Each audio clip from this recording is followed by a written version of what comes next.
सरकारी बैंक शेयरों में पिछले 3 महीनों से लगातार तेजी जारी है और 19 नवंबर को एक और अच्छी खबर के चलते पीएसयू बैंक शेयर उछल गए। दरअसल प्रधानमंत्री कार्यालय आम बजट से पहले सार्वजनिक क्षेत्र के बैंकों में पॉलिसी रिफॉर्म को लेकर बड़े प्रस्ताव की समीक्षा करने वाला है।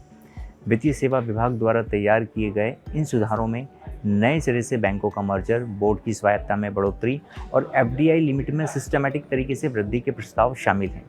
इसके अलावा चुनिंदा सरकारी बैंकों के निजीकरण की घोषणा को लेकर भी बड़े ऐलान हो सकते हैं। रिपोर्ट में कहा गया है कि केंद्र सरकार पीएसयू बैंक में 20% की वर्तमान एफडीआई लिमिट को बढ़ाकर 49% करने की योजना पर विचार कर रही है। इसके साथ ही सरकार 6 साल के लंबे अंतराल के बाद पीएसयू बैंक में सुधार के अपने प्रयासों को फिर से शुरू कर सकती है, जिसका मकसद दुनिया के टॉप 20 बैंकों में 2 भारतीय बैंकों को शामिल करना है। इस मामले को लेकर इंटर मिनिस्ट्रियल कंसल्टेशन पूरा होने वाला है और प्राइम मिनिस्टर ऑफिस की आगामी समीक्षा के बाद बजट से पहले इस पर फैसला लिए जाने की उम्मीद है। इससे पहले सरकार 2017 और 19-20 में कुछ सरकारी बैंकों का मर्जर कर चुकी है, जिसके बाद पीएसयू बैंकों की संख्या 27 से घटकर 12 रह गई है।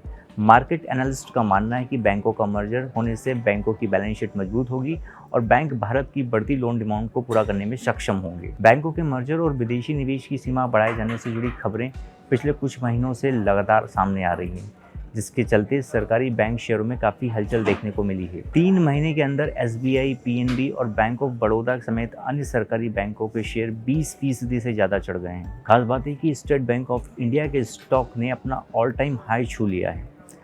अगर प्रधानमंत्री कार्यालय से इन प्रस्तावों को मंजूरी मिलती है तो सरकारी बैंक शेयरों में और बड़ी तेजी आ सकती है।